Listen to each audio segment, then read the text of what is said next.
Menjelang umat Kristen sepanjang abad memasuki masa sengsara Prapaskah, kita prihatin masih ada ujaran kebencian yang diungkapkan dalam khotbah menjelekan agama lain. Untuk keadilan dan kebenaran, kita bisa berbicara secara santun dengan hati bersih, berpikiran jernih.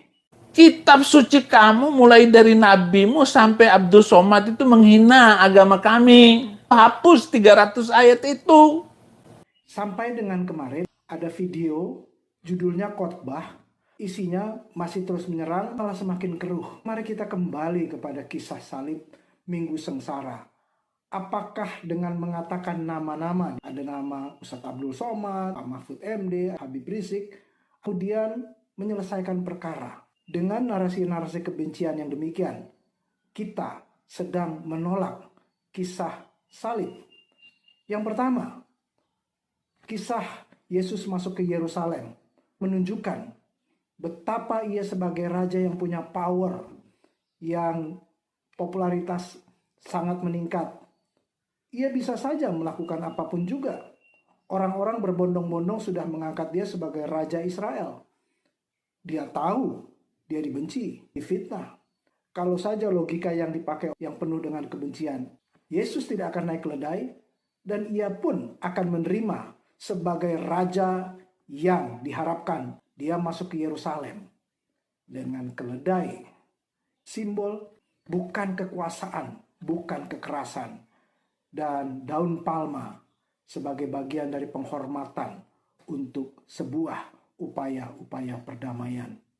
Yang kedua, mungkin teman-teman yang melakukan narasi kebencian tidak suka dengan Islam yang menyerang, lupa ada kisah lain di dalam sesi menuju ke salib itu, yaitu Taman Getsemani. Dia berdoa, kalau boleh cawan ini lalu daripadaku, tetapi biar kehendakmu jadi. Dia tahu pengadilan yang tidak adil, difitnah, dihukum dengan sangat kejam. Tapi Yesus tidak melawan, tidak melakukan gembar-gembor untuk kebenaran, untuk keadilan. Atau bahkan, ayo kita lawan. Doanya hanya satu, biarlah kehendakmu yang jadi. Kisah ketiga, tidak lama sesudah berdoa, Yesus kemudian dihampiri oleh para pasukan untuk menangkap dia. Ada Simon Petrus yang dengan gagah berani menggunakan pedang melawan pengawal bernama Malkus, memotong kupingnya. Tetapi itu kemudian dilarang oleh Yesus. Karena dengan pedang akan menghasilkan pedang yang lainnya. Narasi-narasi kebencian yang kita dengar, ayo kita carok, ayo kita lawan. Apakah itu yang diinginkan oleh Yesus? Tidak. Petrus yang ingin melakukan keadilan dengan kekerasan kemudian dihentikan oleh Yesus. Karena Yesus tidak ingin ada kekerasan dilakukan dalam menghadirkan kebenaran dan keadilan. Kisah selanjutnya sudah tentu kita tahu. Ia sampai kepada salib. Dan kata pertama ketika ia disalib adalah, ampunilah mereka, karena mereka tidak tahu apa yang mereka perbuat. Pak Saifuddin Ibrahim dan Kristen yang bersetuju dengan narasi-narasi seperti yang diungkapkan. Sejak awal, Yesus pun dibenci, difitnah, bahkan dihukum salib. Semua kebencian, tuduhan-tuduhan, fitnah, cara-cara menghabisi dia, ia terima dan ia katakan, ampunilah mereka, karena mereka tidak tahu apa yang mereka perbuat.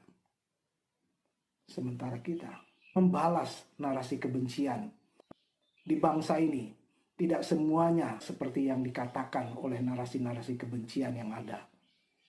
Kita semua harusnya berterima kasih, bahkan Indonesia bukan negara seperti Amerika.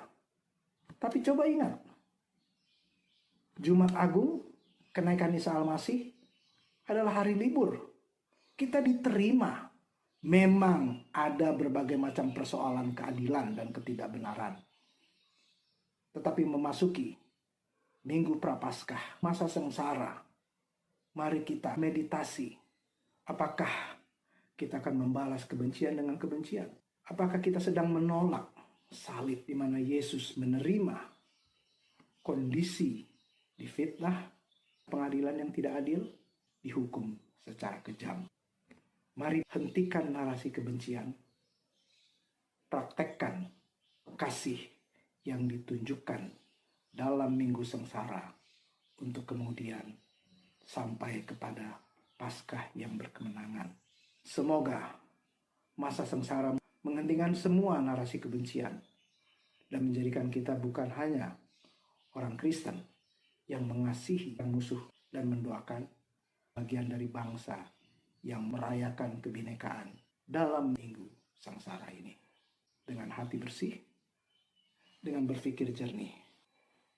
Salam damai, Tabik.